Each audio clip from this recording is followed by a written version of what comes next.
भाई बैठ जाओ। पहले तो बहुत थैंक यू कि आप सब लोग यहाँ आए।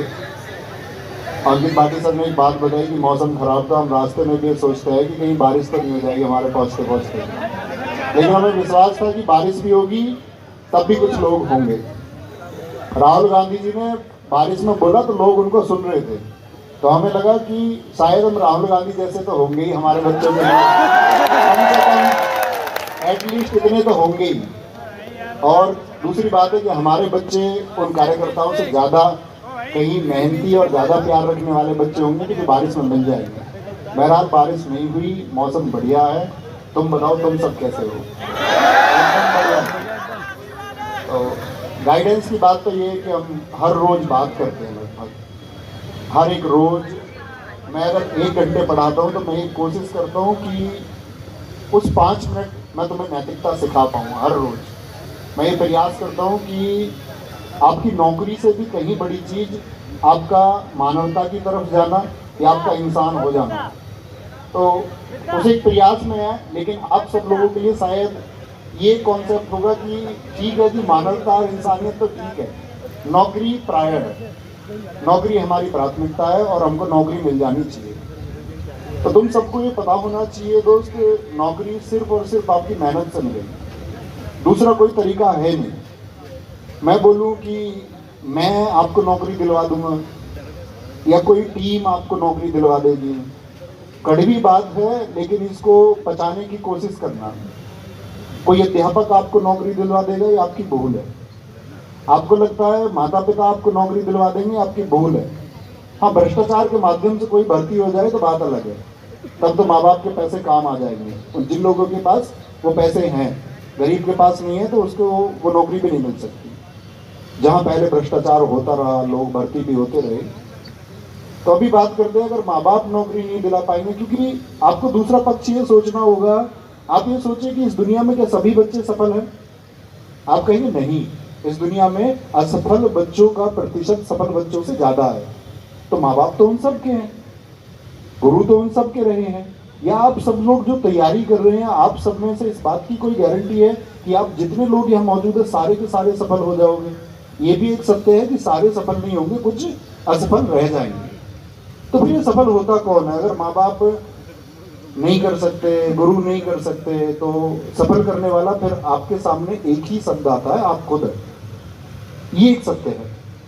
आप कहेंगे जी हम में से कुछ लोग असफल रह जाएंगे क्योंकि गुरु भी थे, माता पिता भी थे, फिर असफल क्यों रह गए? तो असफल इसलिए रह गए क्योंकि स्वयं पर भरोसा नहीं किया, खुद पर भरोसा नहीं किया। अब बात करते हैं वापस, माता पिता पूरक नहीं है लेकिन सहायक है, उनकी वजह से आप आगे चलते हैं। इसी तरह गुरु भी सहायक है।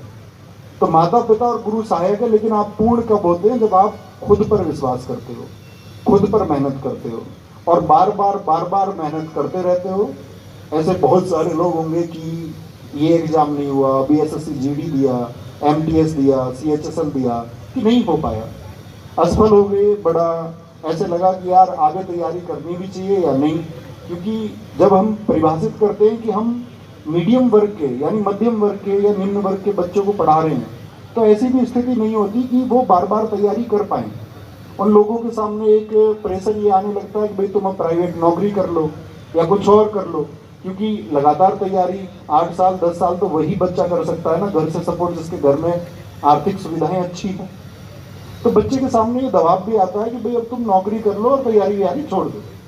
तो असफलता हमको बहुत निराश भी करती है, लेकिन एक बात याद रखनी है आप लोगों को हमेशा कि आज़ाद वही है जो पिंजड़े में बंद परिंदा नहीं है। आज़ाद वही है जो पिंजड़े में बंद परिंदा नहीं है, और सफल वही है जो अपनी असफलता पर शर्मिंदा नहीं है। तो कभी भी असफल होते हो जीवन में तो निराशा तो होगी, हम सब संसार से जुड़े हुए मानव हैं, तो एक दुख होता है कि यार ऐसा क्यों हुआ। लेकिन उस क्यों के पीछे हमेशा एनालिसिस करना कि जो हुआ है, मैं सफल अगर हुआ हूँ तो सच में क्या जेन्युइन रीजन थे? क्योंकि कई बार आज के टाइम में आप देखोगे नॉर्मलाइजेशन की वजह से अच्छे बच्चे रह जा रहे हैं, डी नॉर्मलाइज कम स्कोर कर दिया जाता है तो वो रह जाते हैं। वो भर्ती होने के लायक थे, उनको नौकरी मिलनी चाहिए थी, लेकिन यहाँ पर एक एनालिसिस हुआ कि भाई मैं तो लायक हूँ ना, तो मुझको नौकरी मिलनी चाहिए, या दशमलव अंकों से कोई रह गया तो नौकरी मिलनी चाहिए। लेकिन मेरे दोस्त, अगर एक मानक से, एक मेरिट से बहुत कम अंतर पे तुम्हारे नंबर है, तो तब तो तुमको और मेहनत करनी होगी, तैयारी करोगे तभी सिलेक्शन होगा। और इस एक के लिए मैं ये कहता हूँ कि आप बहुत लंबी योजनाएं कभी कोई मत बनाना।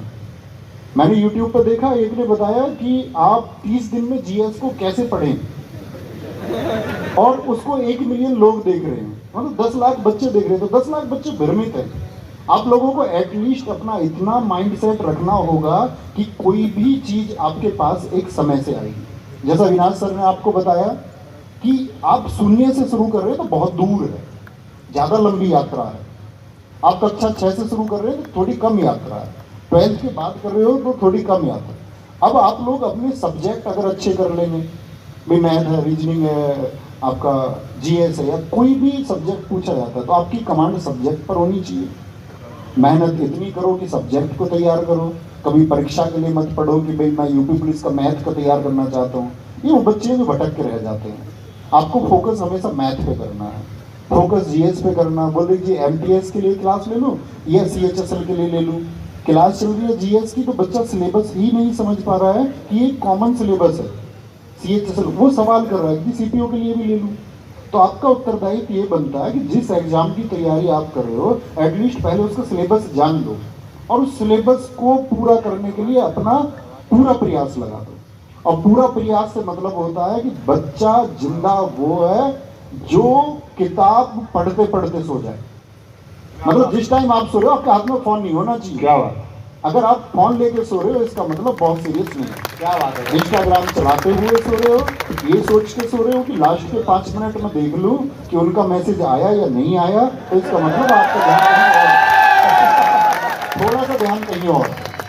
तो इतना आपको समझना होगा कि इस दुनिया में जो सफल विद्यार्थी रहे हैं, उनकी जब आंख लगती है तो वो किताबों के साथ लगती है, उनके पास उस टाइम किताब होती है। मुझसे बोलोगे कि जी तुम्हारे पास भी होती है, हाँ जब मैं स्टूडेंट था तब तो होती ही थी। ये बात अलग थी कि मुझे जो तैयारी करनी थी उसके अलावा मैं उपन्यास और नोबेल पढ़ रहा था, लेकिन मैं नोबेल पढ़ते पढ़ते सो रहा था, और आज की डेट में भी मैं पढ़ते पढ़ते ही सो रहा हूँ। तो तुम्हारे पास अगर है, अभी तुम्हें तो बहुत जरूरत है, तो एटलीस्ट बहुत मेहनत करो। अंकित भाटी सर ने बताया कि दोस्त है अविनाश मेरा, और हम 6ठी क्लास से दोस्त है, 6th क्लास से एक ही स्कूल में पढ़े हम। कॉलेज हमारा अलग अलग हुआ है।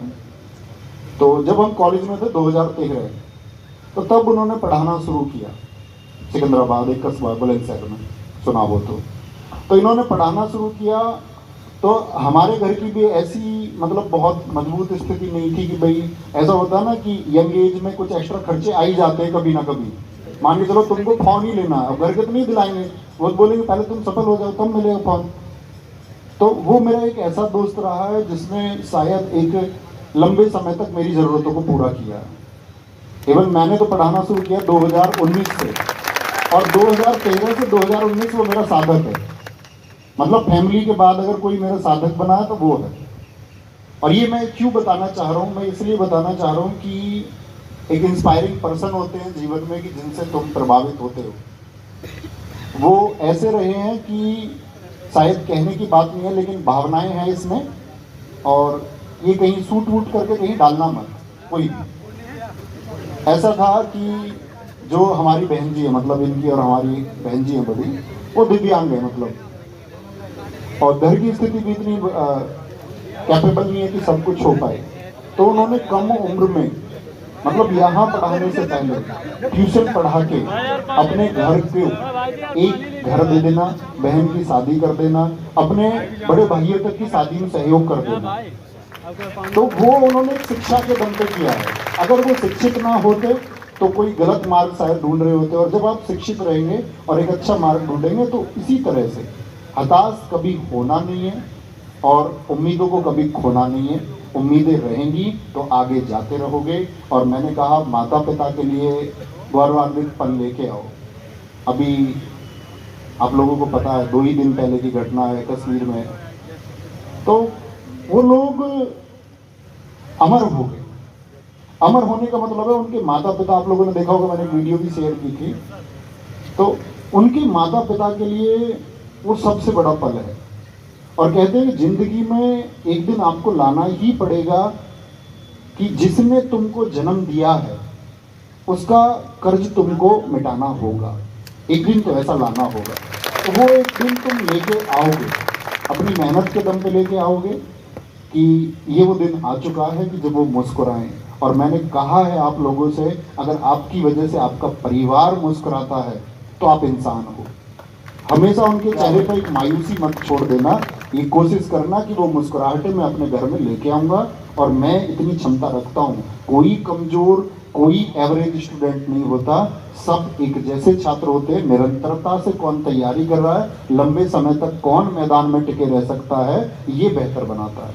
तो आप मैदान में वादा करो, तब तक टिके रहेंगे जब तक आप सफल नहीं हो जाते, जब तक आप कामयाब नहीं हो जाते, तब तक आप इस मैदान को नहीं छोड़ेंगे।